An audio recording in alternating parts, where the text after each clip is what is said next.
আচ্ছা, আমাদের দেখো এখানে আজকে আমরা পড়বো যে তোমাদের তথ্যপত্র ক্লাস অষ্টম অধ্যায়, বুঝছো?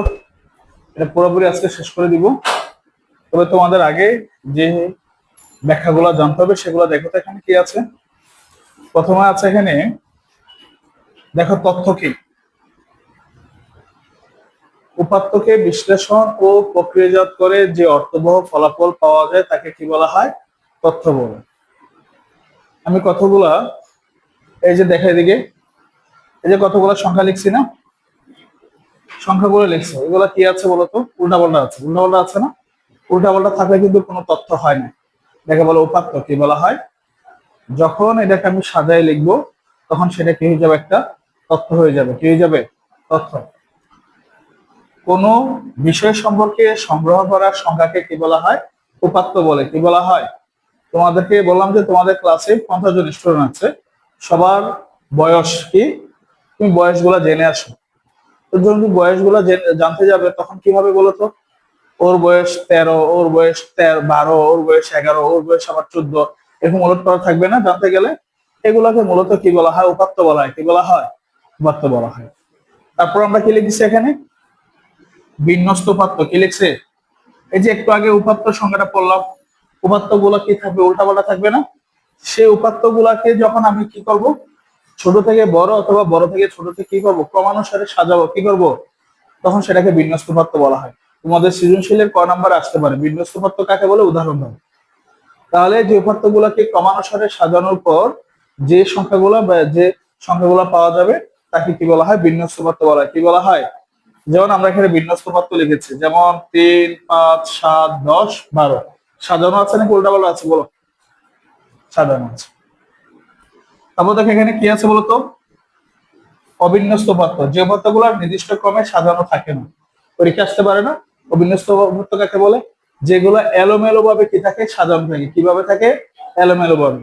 যে উপাত্তগুলো কোনো নির্দিষ্ট ক্রমে সাজানো থাকে না তাকে কি বলা হয়? অবিন্যস্ত উপাত্ত বলা হয়। যেমন 7, 3, 10, আবার 5, 2, এভাবে উল্টাপাল্টা সাজানো থাকবে। তারপর আমাদেরকে জানতে হবে গড়। কি জানতে হবে? গড় মানে কি? এখানে তো আমরা গড়ের সূত্রটা জানি, আমরা শিখছিলাম, ঠিক আছে? উপাত্তগুলার যোগফলকে কোন মোট উপাত্তের সংখ্যা দিয়ে ভাগ করলে, উপাত্তগুলার যোগফলকে মোট উপাত্তের সংখ্যা দিয়ে কি করলে? ভাগ করলে যে মান পাওয়া যায় তাকে কি বলা হয়? গড় বলা হয়। কি বলা হয়? গড়। মনে থাকবে? তারপর কি বলছে? মধ্যক কি? উপাত্ত সময় ক্রমানুসারে সাজানোর পর ঠিক মাঝখানে যে মানটি পাওয়া যায় তাকে কি বলা হয়? মধ্যক। একটা দেখো তো এখানে, এই যে এখানে 3 আছে, 5 আছে, 7 আছে, 10 আছে, 12 আছে। এটা কি সাজানো আছে নাকি সাজানো নাই? ভালো করে বুঝো। সাজানো আছে নাকি নাই? সাজানো আছে। তো মধ্য বের করতে হলে আগে সাজাইতে হবে। আচ্ছা, এটা কি সাজানো আছে? সাজানো নাই। এটার মধ্য কিন্তু আমরা যদি এমনি বের করে ফেলি তাহলে আমাদের অঙ্কটা কি হবে? ভুল হবে। কি হবে? তাহলে আমাকে কি করতে? উপাত্ত গুলোকে আগে ক্রমানুসারে সাজাইতে হবে। কি করতে হবে? যেমন এটা সাজানো আছে, আছে কিনা? সাজানোর পর ঠিক মাঝখানে যে মানটি পাওয়া যাবে। আচ্ছা, এখানে মাঝখানে কি আছে বলতো? এটা মাঝখানে কি আছে? 3, 5, 7, 10, 12। মাঝখানে কত আছে? 7। এই মাঝখানের সংখ্যাটাকে কি বলা হয়? মধ্যক। কি বলা হয়? যদি মাঝখানে দুইটা সংখ্যা থাকতো, কয়টা সংখ্যা থাকতো? তাহলে কি করতাম? দুটোর সংখ্যা যোগ করে 2 দিয়ে ভাগ করলে মধ্যক পাওয়া যেত। ঠিক আছে? তাহলে তারপর দেখো প্রচুরক মানে কি? যেমন মনে করো আমি কতগুলো সংখ্যা লিখতেছি এখন, 3, 4, 5, 7, 4, 2। বলতো আমি কতগুলো সংখ্যা লিখছি না? এখানে প্রচুর বের করতে হলে আগে সাজানোর কোনো প্রয়োজন নাই। এখানে প্রশ্ন বলছে কোন উপাত্তে, কোন কি বলছে? উপাত্তে যে সংখ্যাটি বা যে মানটি সবচেয়ে বেশি বার থাকে। আচ্ছা বলতো কোন সংখ্যাটা সবচেয়ে বেশি বার আছে? 4 সংখ্যাটা সবচেয়ে কি আছে? যেমন 3 একবার আছে, 5 একবার আছে, 7 একবার, 2 একবার, কিন্তু 4 কয়বার? 2 বার আছে। তাই যে সংখ্যাটা সবচেয়ে বেশি বার থাকবে তাকে কি বলা হয়? প্রচুরক বলা হয়। তাহলে এখানে প্রচুরক হলো কত? 4। প্রচুরক কত? 4। তাহলে এই সংখ্যাগুলো তোমাকে এই চ্যাপ্টারের জন্য কি করতে হবে? জানতে হবে। সংখ্যাগুলো জানার পর অঙ্কগুলো করতে হবে। সবাই দেখে একটু, আমি এখানে একটা প্রশ্ন দিয়ে করে লিখছি, প্রশ্ন 5টা লিখছি, কারণ তোমাদের কিন্তু পরীক্ষা কি আসবে, সৃজনশীল আসবে। কি আসবে? দুইটা সৃজনশীল আসবে। কয়টা? দুইটা সৃজনশীলের মধ্যে সৃজনশীলের প্রশ্নের প্যাটার্ন গুলো এরকম থাকবে না? প্রশ্ন কিন্তু আমি 5টা লিখছি, কিন্তু ওখানে থাকবে কয়টা? 3টা। কয়টা? ক নম্বরে যে প্রশ্ন থাকবে সেটা জন্য মার্কস থাকবে কয় নাম্বার? 2 নাম্বার। কয় নাম্বার? খ এবং গতে কয় নাম্বার করে থাকবে? 4 নাম্বার করে। আমি মূলত একটা প্রশ্ন লিখছি, এখান থেকে মূলত সব ক্যাটাগরি অঙ্কগুলো করব। আর কালকে এখান থেকে যে রেখাচিত্র আছে, এই চিত্র, রেখাচিত্র গ্রাফ আছে, গ্রাফটা বুঝে নেবে। তাহলে শুধুমাত্র এই চ্যাপ্টারটা যদি ভালো করে করো, এই চ্যাপ্টারটা ভালো করে করলে গণিতে 5 নম্বর চলে আসবে।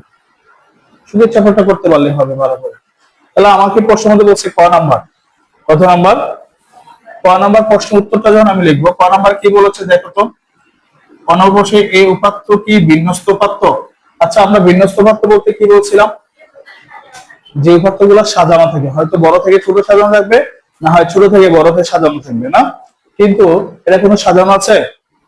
এই একটু বলো তো, এগুলো কি সাজানো আছে? 30 উপর 40, তারপর আবার 35, উল্টা পাল্টা চলে আসছে না? সাজানো নাই। তাহলে উত্তরটা কি হবে? এবার থেকে বিন্যস্ত উপাত্ত, তাহলে উত্তর কি হবে? উত্তরটা হবে না। এই উপাত্ত বিন্যস্ত উপাত্ত কি নয়। ঠিক আছে? বা বিন্যস্ত উপাত্ত না। ঠিক আছে? খ নাম্বার প্রশ্ন উত্তর কি বলেছে? খ নাম্বার প্রশ্ন হচ্ছে উপাত্ত গুলোকে অবিন্যস্ত হলে বিন্যস্ত করো। কি করো? অবিন্যস্ত মানে উল্টা পাল্টা থাকলে আমাকে কি করতে হবে? বিন্যস্ত করতে হবে। তো বিন্যস্ত করা মানে কি? তাহলে উপাত্ত গুলোকে বিন্যস্ত করে পাই। উপাত্ত গুলোকে কি করে পাই? বিন্যস্ত করে পাই। লিখে আমাকে কি করতে হবে? বিন্যস্ত করতে হবে। কি করতে হবে? তো আমি যখন বিন্যস্ত করবো, একটু চিন্তা করতে হবে সবচেয়ে ছোট সংখ্যা কত। সবচেয়ে ছোট সংখ্যা কত এখানে? সবচেয়ে ছোট সংখ্যা কত বলো তো? 30, 40, 35। সবচেয়ে ছোট সংখ্যা 30। কত আছে? এই যে 30 আছে। কত আছে? 30 কয়টা আছে দেখো তো? দুইটাই না? 30, 30। তারপরে 30 এর পরে কি আছে বলতো? 30 আর কোথাও আছে? নাই। তারপর আছে 35। কত আছে? 35। তারপরে 35 আর নাই আর। তারপর আছে কত? 40। কত আছে? 40 দুইবার না? 40 এর পর কত আছে?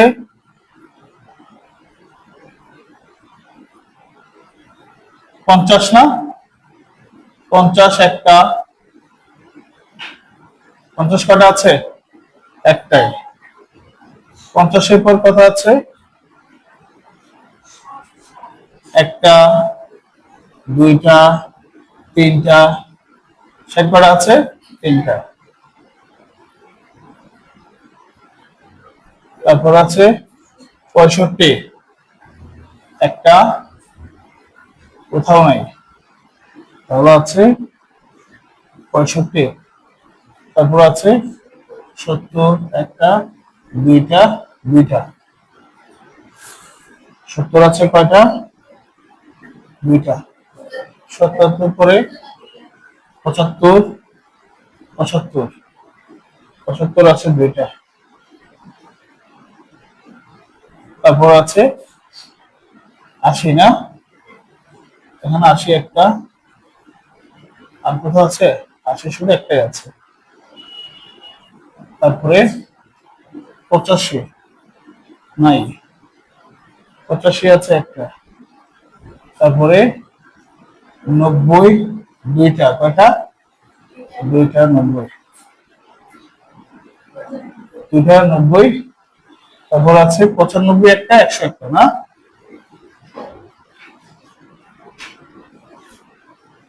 তো এইভাবে সাজানোর পরে তারপর তোমরা কি করবে? তারপর তোমরা কি করবে? গম এখানে, এখানে কয়জন আছে? 20 জন। কয়জন? 1, 2, 3, 4, 5, 6, 7, 8, 9, 10, 11, 12, 13, 14, 15, 16, 17, 18, 19, 20। মিলছে কিনা?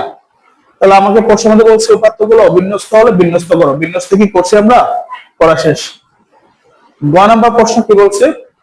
গ নাম্বার প্রশ্ন বলছে উপাত্তগুলোকে মানের ঊর্ধ্বক্রম আর একটা কি বলছে অধক্রম অনুসারে সাজাও। ঊর্ধ্বক্রম মানে কি? ছোট থেকে বড়। ঊর্ধ্বক্রম মানে কি? আর অধক্রম মানে কি বলছি? বড় থেকে ছোট। অধক্রম মানে কি? বড় থেকে ছোট। মনে থাকবে? ছোট থেকে বড় তো অলরেডি সাজিয়ে ফেলছি, যেহেতু এটাকে অঙ্ক আবার সাজাতে হবে।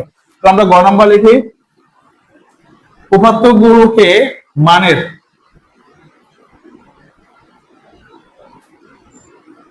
উপাত্তগুলোকে মানের ঊর্ধ্বক্রমে কি করে পাই? সাজিয়ে পাই। কি করে পাই? ঊর্ধ্বক্রম মানে ছোট থেকে বড় যেটা সাজালাম একটু আগে বিন্যস্ত করলাম সেভাবে। তাহলে কি লিখবো? 30, 30, 35, 40, 50, 60, 60, 60, 65, 70, 75, 80, 85, 90, 90, 95, কত আসছে? 100। এটা মানে ঊর্ধ্বক্রমে অনুসারে সাজালাম না? আবার কি অনুসারে সাজাতে হবে? অধক্রম। কি আনতে হবে?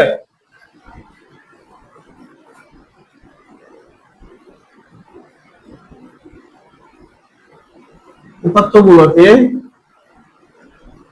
মানের অধক্রম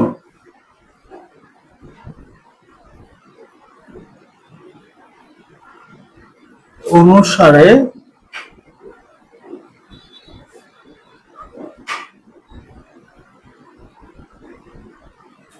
সাজিয়ে পাই। আচ্ছা, অধক্রম মানে কি বলছিলাম? বড় থেকে ছোট। অধক্রম মানে কি?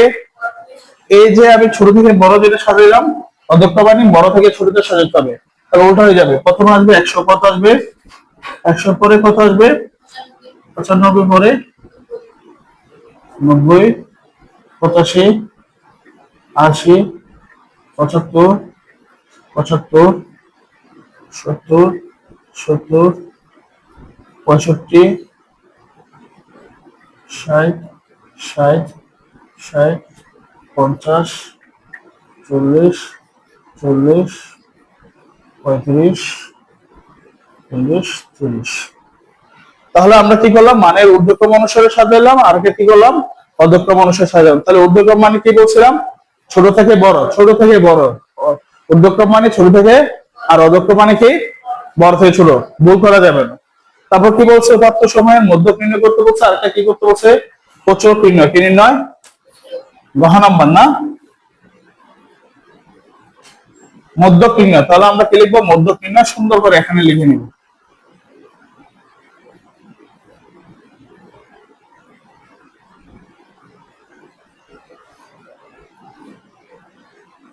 আচ্ছা, মধ্যক নির্ণয় করতে হলে আমাকে প্রথমে আগেই বলছিলাম মধ্যক নির্ণয় করতে হলে আগে কি করতে হবে? উপাত্তগুলোকে কি করতে হবে? সাজাইতে হবে। উপাত্তগুলোকে কি করতে হবে? সাজাইতে হবে। ঠিক আছে। এখন মনে করো আমরা উপাত্তগুলোকে এখানে সাজাইছি কিনা বলো তো? সাজাইছি না? কিন্তু অঙ্কটা যখন এগুলা থাকবে না, শুধু এটা বলবে যে উপাত্তগুলোর মধ্যক নির্ণয় করো, তাহলে আমাকে আগে কি করতে হবে? উপাত্তগুলোকে সাজাই দিতে হবে। উপাত্তগুলোকে বিন্যস্ত করে পাই। কি লিখতে হবে? তাহলে উপাত্ত সমূহকে কি করে পাই? বিন্যস্ত করে পাই।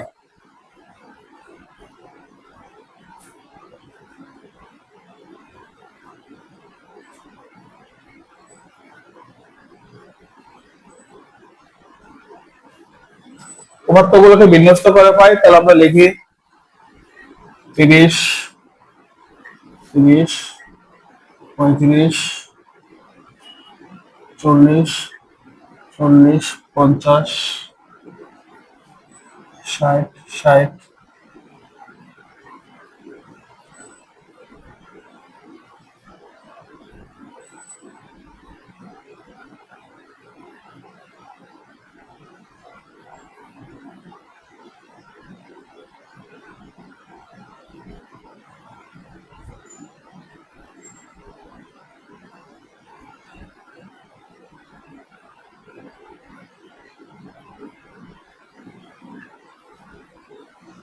দেখো উপাত্তগুলোকে আমরা বিন্যস্ত করলাম। কি করলাম? আচ্ছা বলো তো এখানে উপাত্তের সংখ্যা টোটাল কয়টা? 20টা। কয়টা? তাহলে আমরা লিখবো সুতরাং উপাত্তের সংখ্যা 20। 20 সংখ্যাটা কি জোড় নাকি বেজোড়? 20 সংখ্যাটা কি জোড় নাকি বেজোড়? যা জোড়। যা কি জোড়। যদি জোড় হয় তাহলে যদি জোড় হয় কি হয়? জোড় হয় তাহলে জোড় সংখ্যার মধ্যক মাঝখানে দুইটা থাকবে। কয়টা থাকবে? ওটা ভালো করে আগে বুঝো তারপর লিখিও। জোড় সংখ্যা যদি জোড় সংখ্যা হয় তাহলে মাঝখানে মধ্যক কয়টা থাকবে? দুইটা। মধ্যক বের করবো মূলত একটা, কিন্তু সংখ্যা থাকবে কয়টা? তাহলে জোড় যা জোড়, তাহলে আমরা লিখবো মধ্যক সমান কি সমান? মধ্যক সমান কি সমান? মধ্যক সমান। দেখো একটু এখানে আমি সাজাইছি, তাহলে যদি 20 কে 2 দিয়ে ভাগ করো কত হয়?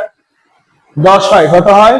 10। তাহলে দেখো একটু চিন্তা করে দেখো 10তম পদে যাবে 1 2 3 4 5 6 7 8 9 10। 10তম পদ আসছে না? 10-এর পরে তারপর কততম পদ? 11তম পদ। এই দুইটা সংখ্যা হবে আমাদের, দুইটা সংখ্যার যোগফলকে 2 দিয়ে ভাগ করলে আসবে মধ্যক। কি আসবে? তাহলে দেখো একটু দেখো এই দুইটা সংখ্যা, এই দুইটা সংখ্যা। তাহলে এখানে দেখো তো এখানে কয়টা সংখ্যা বাদ গেছে? 1টা 2টা 3টা 4টা 5টা 6টা 7টা 8টা 9টা চলে গেছে কিনা? এই পাশ থেকে কয়টা বাদ গেছে? দেখো 1টা 2টা 3টা 4টা 5টা 6টা 7টা 8টা 9টা বাদ গেছে। তাহলে মাঝখানে দুইটা সংখ্যা আছে। কয়টা সংখ্যা আছে? ভালো করে বুঝতে হবে। ঠিক আছে? তাহলে এই যে আমরা সংখ্যাগুলো পাইলাম, সেই সংখ্যাগুলো উপাত্তের সংখ্যা যেটা জোড় আসছে কি আসছে? 20 আসছে। 20কে আমরা কত দিয়ে ভাগ করছি? 2 দিয়ে ভাগ করছি। 2 দিয়ে ভাগ করলে কত আসে? 10। তাহলে 10তম পদ এবং 11তম পদ এই দুটোটার যোগফল হবে কি হবে? মধ্যক। দুটোটার যোগফলকে 2 দিয়ে ভাগ করলে, কত দিয়ে ভাগ করলে? তাহলে আমরা মধ্যকের সূত্র লিখবো। দেখো এটা হলো 10তম পদ। কয়তম পদ? 10তম পদ যোগ কততম পদ? 11তম পদ ডিভাইড বাই কত? 2। আমরা এভাবে লিখতে পারি 10তম ও 11তম পদের সমষ্টি ডিভাইড বাই 2 এভাবে লিখতে পারি, অথবা 10তম পদ হবে কি হবে? 10তম পদ যোগ 11তম পদ ডিভাইড বাই কত? 2। মনে রাখবে। তাহলে এখন দেখো মান বসে দিচ্ছি। 10তম পদের মান হলো 65, কত? যোগ 11তম পদের মান কত আছে? 70 ডিভাইড বাই 2। এখানে তম পদ লিখতে হবে। এখানে কি পদ লিখতে হবে? তম পদ না লিখলে কিন্তু বল। 10তম পদ যোগ 11তম পদ আমরা আরেকটা সূত্র দিয়ে করতে পারতাম। কি হতো? n/2 প্লাস, ঠিক আছে, n/2 প্লাস 1তম পদ ডিভাইড বাই 2 এভাবে করতে পারতাম। কিন্তু আমরা, তোমরা যেহেতু ক্লাস 6ষ্ঠ শ্রেণীতে পড়ো, তার জন্য 6ষ্ঠ শ্রেণীর অনুযায়ী তোমাদেরকে মধ্যক কিভাবে বুঝিয়ে দিচ্ছি, যাতে তোমরা ইজিলি আনসার করতে পারো। এই মধ্যক কিভাবে করতে হবে? যতগুলো সংখ্যা থাকবে তার কি সংখ্যা? মাঝখানের সংখ্যা। কি সংখ্যা? এখন যেহেতু জোড় সংখ্যা, মাঝখানে দুইটা সংখ্যা আসতেছে, তো কোনটা মধ্যক হবে? এই দোনোটা যোগ করে 2 দিয়ে ভাগ করতে হবে। দোনোটা যোগ করে কি করতে হবে? তাহলে এটা পড়তেছে 10তম পদ, এটা 11তম পদ, তাই 10তম পদ 11তম পদ। 10তম পদের মান 65, 11তম পদের মান কত আসছে? 70 ডিভাইড বাই 2। আর যোগ করে তো আমরা কত আসছে দেখো তো? 65 আর কত আসতেছে? 135। কত আসতেছে? 135 ডিভাইড বাই 2। 135 কে যদি 2 দিয়ে ভাগ করি তাহলে কত আসবে?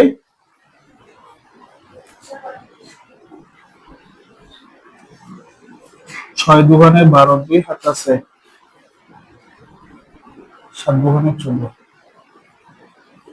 67.5 কত আসবে? এটা হলো মধ্যক। এটা দিয়ে ভাগ করবো। ঠিক আছে? যারা ভাগ করো ভাগ করবো, না হয় ছোট একটা নরমাল ক্যালকুলেটর আছে, সেই ক্যালকুলেটরের সাথে তোমরা কি করবো? ভাগটা করবো। ঠিক আছে? তাহলে আমরা 135 কে 2 দিয়ে ভাগ করলে কত আসে? 67.5। এটা মূলত মধ্যক। এটা মূলত কি? মধ্যক। যদি এখানে জোড় না হয় বেজোড় হতো, কি হতো? বেজোড় হতো। তাহলে দেখো তো বেজোড় মানে এখানে আছে 20টা, যদি আমি এখান থেকে একটা মুছে দিই তাহলে কত হবে? 19টা হবে। কয়টা হবে? 19টা। তাহলে 19টা হলে দেখো তো মাঝখানের সংখ্যা একদম 19 হলে আমরা বুঝতে পারতেছি 9 দুগুণে 18, 9টা চলে যাবে দুই পাশে, মাঝখানে যে সংখ্যাটা আসবে সেটা হবে মধ্যক। মাঝখানের সংখ্যাটা কি হবে? মধ্যক হবে। কি হবে? মধ্যক। এখন আমরা মূলত প্রচুর নির্ণয় করবো। কি নির্ণয় করবো?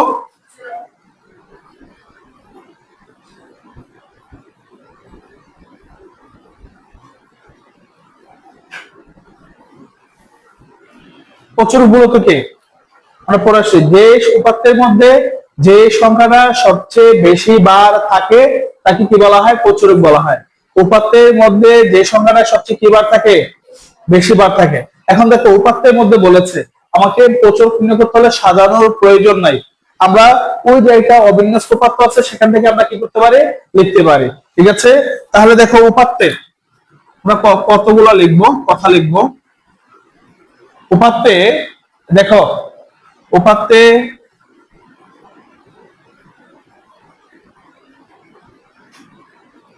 যে সংখ্যাটি বেশি বার থাকে সেটাই কি? প্রচুরক। সেটা কি? আগে প্রচুর কাকে বলে লিখলাম। ঠিক আছে, এখন দেখো প্রচুর কাকে বলে লেখার পরে এখন বলো তো এখানে 30 কয়বার? উপাত্তে 30 কয়বার? দুইবার। কয়বার? 30 দুইবার। তারপর 40 কয়বার? যেগুলো দুইবার আছে, তিনবার আছে সেগুলো আগে লিখবো, বাকিগুলো দেখো 30 কয়বার? দুইবার। হ্যাঁ, তারপরে 40 কয়বার? 40 দুইবার।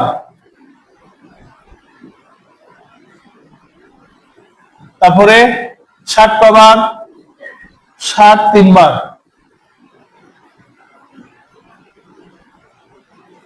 তারপরে 70 কয়বার? 70 দুইবার। তারপরে 75 কয়বার? 75 দুইবার। 90 কয়বার?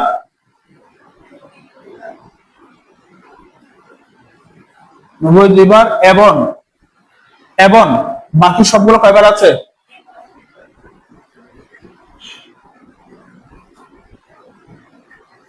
সবগুলো কয়বার বিদ্যমান? একবার বিদ্যমান। আচ্ছা বলো তো সবচেয়ে বেশি বার কে আছে? সবচেয়ে বেশি বার আছে কয়বার? 60 তিনবার। কয়বার? সুতরাং সবচেয়ে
আমরা এখন দেখো গড় নির্ণয় করব। অবশ্যই একটু আগে মাইক্রোফোনের চার্জ না থাকার কারণে অঙ্কটা করানোর সময় যে রেকর্ডিংটা হয়েছিল আহ, আওয়াজটা আসছিল না লাস্ট মুহূর্তে হয়তো, এই কারণে আমি আবার তোমাদেরকে এই অঙ্কটা বুঝাই দিচ্ছি। যদি আমাকে গড় নির্ণয় করতে হয় তাহলে সর্বপ্রথম আমাকে কি করতে হবে, সবগুলো সংখ্যার সমষ্টি বের করতে হবে। যতগুলো উপাত্ত আছে বা তথ্য আছে সেগুলোর সমষ্টি আমাকে বের করতে হবে। ঠিক আছে, এই যে আমি কি করলাম, উপাত্ত সময় সমষ্টি লিখলাম, যতগুলো আছে এখানে সংখ্যা সবগুলোর সমষ্টি বের করলাম। সবগুলো এভাবে যোগ আকারে লিখতে হবে। দেখো প্রথমে 30, 30, 35, 40, 40 যেভাবে আছে সেভাবে আমরা যোগ দিয়ে লিখলাম। এখানে এটা আমরা সাজাই নিছি, সুবিধার্থে আমরা সাজাই নিছি, কিন্তু আমরা যদি এই উপাত্ত থেকে যেখানে অবিন্যস্ত উপাত্ত আছে সেখান থেকে যদি আমরা করতে চাই, সেম একইভাবে করবো। উপাত্ত সময় সমষ্টি লিখে সবগুলো আমরা যোগ করে দিব। কি করব, প্রথমে 30, 30, তারপরে যোগ যোগ 35, তারপর 40, যোগ 40, যোগ 40, সবগুলা যোগ করে নিলাম সংখ্যা। সবগুলা যোগ করলে কত আসতেছে, 1300 আসতেছে। কত আসতেছে, 1300। তার উপাত্ত সময়ের সংখ্যা দেখো তো, এখানে উপাত্ত সময়ের সংখ্যা এখানে টোটাল কয়টা আছে, 1, 2, 3, 4, 5, 6, 7, 8, 9, 10, 11, 12, 13, 14, 15, 16, 17, 18, 19, 20টা। উপাত্ত সময়ের সংখ্যা কয়টা আছে, টোটাল 20টা আছে। কয়টা আছে, 20টা।